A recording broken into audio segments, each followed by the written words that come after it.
Assalamualaikum warahmatullahi wabarakatuh.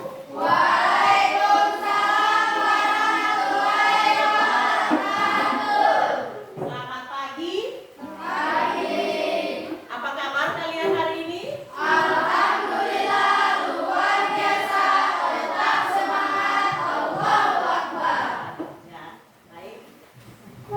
Seperti biasa, untuk mengawali pembelajaran kita pada pagi hari ini, kita mulai dengan doa bersama. Siapa yang mau memimpin doanya? Silakan.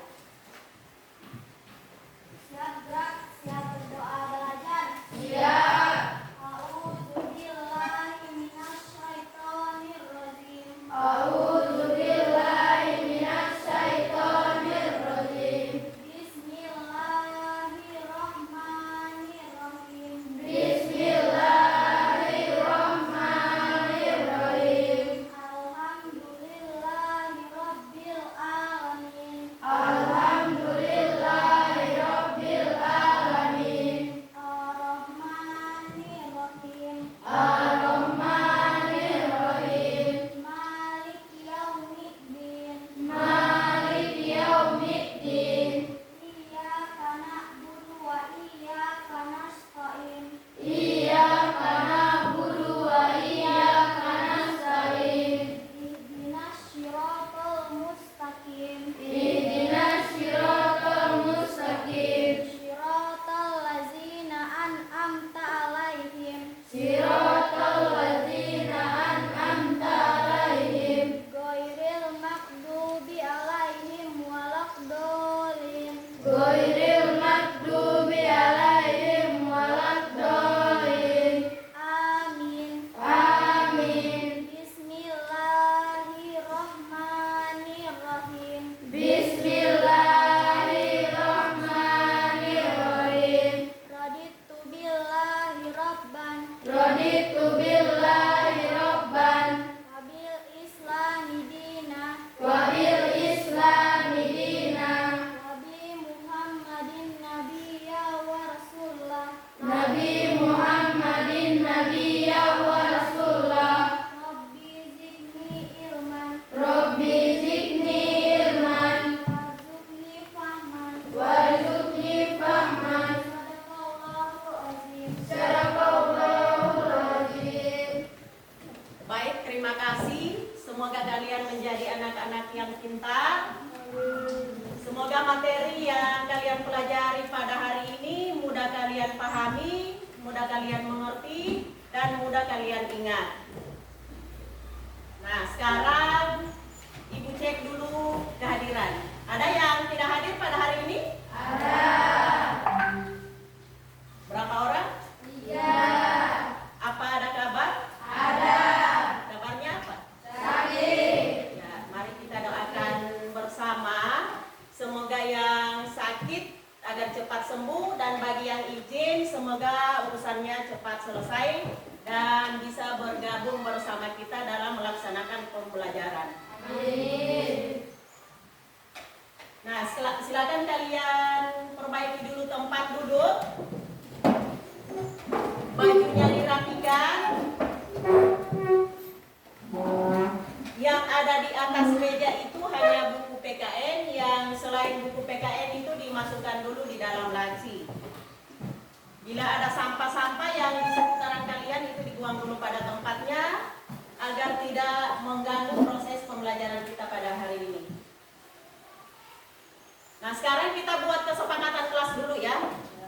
Kesepakatan kelas kita yang pertama yaitu pada saat proses pembelajaran berlangsung, diharapkan seluruh atau semua yang hadir di dalam ruangan ini, seluruh siswa, itu fokus dalam menerima materi. Apabila ada yang ingin kalian sampaikan, baik itu di dalam bentuk pertanyaan, jawaban, tanggapan, silakan kalian angkat tangan terlebih dahulu. Kalian paham? Nah, sekarang Ibu mau tanya dulu. Materi kita pada pertemuan kemarin sampai di mana? Ya, silakan. Norma dan keadilan. Ya, norma dan keadilan. Itu materi kita pada bab 2 ya.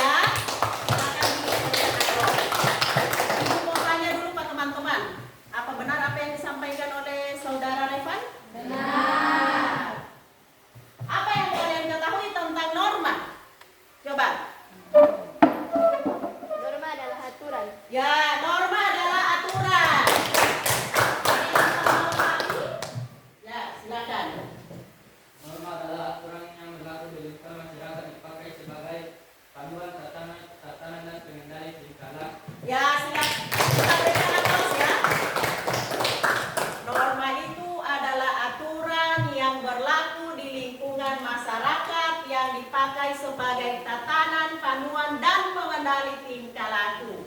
Nah, ada 4 macam itu norma yang berlaku di lingkungan masyarakat. Coba siapa yang tahu? Coba Red, siapa namanya? Reja. Norma kesusilaan. Ya, norma kesusilaan. Siapa lagi? Putra. Norma hukum. Norma hukum. Siapa lagi? Vita. Norma agama. Norma agama. Norma kesopanan. Ya, norma kesopanan. Jadi ada 4 macam itu norma yang berlaku di lingkungan masyarakat ya, yang kalian harus pahami, yang harus kalian ketahui dan harus kalian terapkan, baik itu di lingkungan keluarga, di lingkungan sekolah, di lingkungan masyarakat, dan di lingkungan bangsa dan negara. Yaitu norma kesusilaan, norma kesopanan, norma agama, dan norma hukum. Nah, tahukah kalian hukum yang tertinggi di negara ini apa? Coba silakan. Ya, bagus. Undang-Undang Dasar 1945. Itu hukum tertinggi di negara ini. Coba kalian perhatikan sekarang. Kalian fokus. Kita ini sedang berada di mana? Ya, berada di dalam ruangan kelas 7, sedang melaksanakan proses pembelajaran. Tahukah kalian, ini ruangan di dalam ruangan atau di dalam bangunan? Bangunan ini memiliki 4 bagian yang sangat penting. Ayo, siapa yang tahu? Coba. Elsa. Fondasi. Memiliki pondasi. Ada lagi? Coba Putra. Tiang. Memiliki tiang. Nadia. Atap. Ada atap. Silakan. Wahyu. Ada dinding atau tembok. Jadi gedung ini bisa kita pakai sampai sekarang. Sampai pada hari ini kita melaksanakan proses pembelajaran karena memiliki pondasi yang kuat, memiliki tiang yang kuat, tembok yang kuat, dan juga memiliki atap yang kuat. Sehingga bangunan ini masih kita gunakan dalam proses pembelajaran. Nah, kira-kira apa yang akan terjadi jika bangunan ini memiliki pondasi, tiang, memiliki tembok, dan atap yang tidak kuat? Apa yang akan terjadi? Ya, gampang rubuh, ya. Bangunan ini tidak bisa lagi kita pakai hingga sekarang karena pondasinya tidak kuat, tiangnya tidak kuat, temboknya tidak kuat, dan juga atapnya tidak kuat. Begitu juga di dalam sebuah negara. Kita ibaratkan bangunan ini adalah sebuah negara, maka pondasinya itu adalah Pancasila dan tiangnya itu adalah Undang-Undang Dasar 1945. Sebagai warga negara yang baik, kita harus berpedoman pada Pancasila sebagai dasar negara, dan Undang-Undang Dasar itu adalah sumber hukum tertinggi di Indonesia. Kalian paham? Nah, materi yang akan kita pelajari pada hari ini adalah proses perumusan dan pengesahan Undang-Undang Dasar 1945.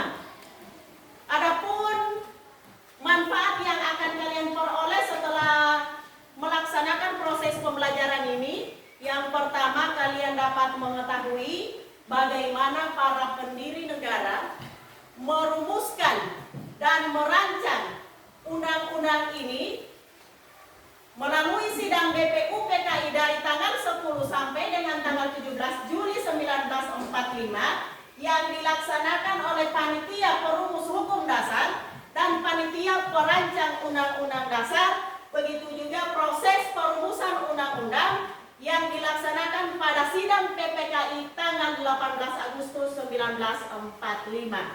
Adapun materi yang akan kita pelajari pada hari ini adalah menganalisis kesejarahan perumusan dan pengesahan Undang-Undang Dasar 1945. Tujuan pembelajaran yang akan kita capai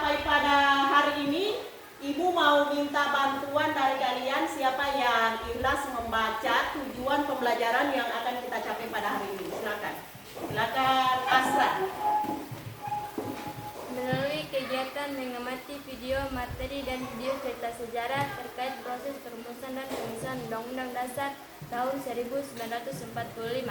Peserta didik dapat menyusun informasi tentang hasil perumusan dan pengesahan Undang-Undang Dasar tahun 1945 dengan bertanggung jawab.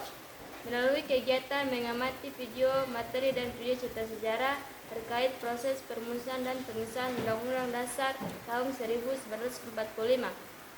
Peserta didik dapat mendemonstrasikan proses kesejarahan perumusan dan Undang-Undang Dasar tahun 1945 dengan bertanggung jawab. Ya, baik, silakan kembali. Baik, terima kasih. Itulah tujuan pembelajaran yang akan kita capai pada proses pembelajaran. Adapun langkah-langkah yang akan kita laksanakan pada proses pembelajaran ini, yang pertama adalah penayangan video tentang materi sejarah perumusan dan pengesahan Undang-Undang Dasar 1945. Diharapkan kalian benar-benar mengamati videonya dengan baik. Yang berikut adalah ada tanya jawab. Setelah itu ada bermain peran.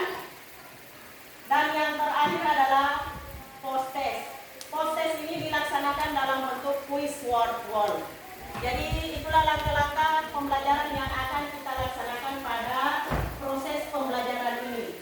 Nah, agar kalian lebih semangat lagi, kita briefing dulu sejenak. Silakan kalian berdiri.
Silakan kalian simak video melalui channel YouTube ini.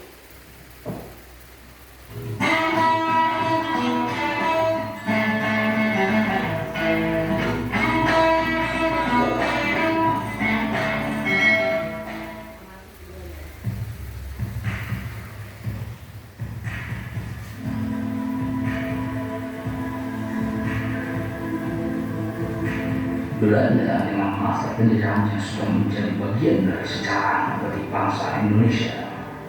Beberapa sejarah mencatatkan bahwa Belanda menjajah Indonesia selama lebih dari 3 abad sebelum akhirnya jatuh ke tangan Jepang.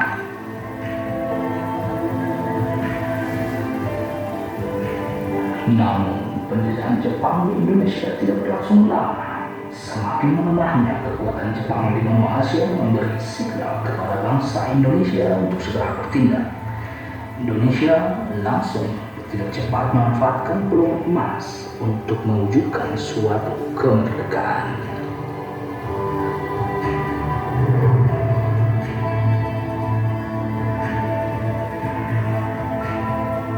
Maka langkah demi langkah diambil untuk mewujudkan kemerdekaan tersebut. Salah satu langkah yang dilakukan para pendiri bangsa adalah pembentukan Badan Penyelidik Upaya-upaya Persiapan Kemerdekaan Indonesia atau yang dikenal dengan BPUPKI.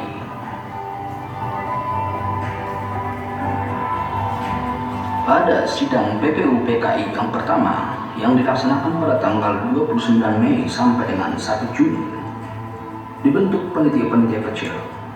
Salah satu dari panitia kecil yang dibentuk adalah Panitia Hukum Dasar yang diketuai oleh Insinyur Soekarno.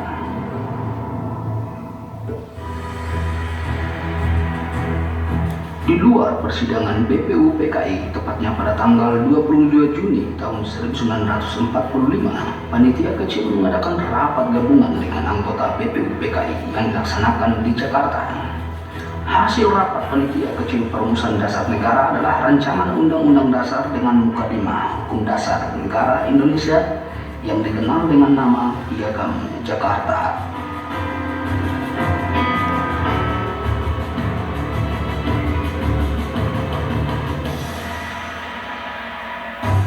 Selanjutnya pada tanggal 11 Juli tahun 1945, panitia hukum dasar yang beranggotakan 19 orang kemudian menggelar sidang lanjutan. Pada sidang tersebut terdapat 3 kesepakatan, antara lain yang pertama, membentuk panitia perancang atau Declaration of Rights yang beranggotakan Pak Subarjo, Sukiman, dan para Harahap. Yang kedua, bentuk negara kesatuan atau unitaris. Kemudian yang ketiga, kepala negara di tangan satu orang, yaitu presiden.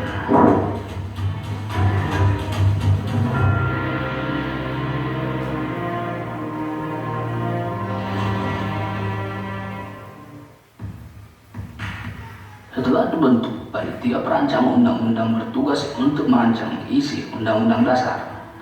Pada saat itu, Supomo diangkat menjadi ketua dan beranggotakan 7 orang yang terdiri dari Supomo sebagai ketua, KRT Wongsonegoro sebagai anggota, Raden Ahmad Subarjo, Alexander Andres Maramis, Raden Panji Singgi, Haji Agus Salim, dan Sukiman Wurjo Sanjoyo. Tak butuh waktu lama, pada tanggal 13 Juli 1945, panitia perancang Undang-Undang Dasar membahas dan menyepakati beberapa hal seperti lambang negara, negara kesatuan, sebutan Majelis Permusyawaratan Rakyat, dan pembentukan panitia penghalus bahasa. Panitia penghalus bahasa beranggotakan 3 orang, yaitu Jayadiningrat, Salim, dan Supomo. Adapun rancangan Undang-Undang Dasar yang diberikan kepada panitia penghalus bahasa.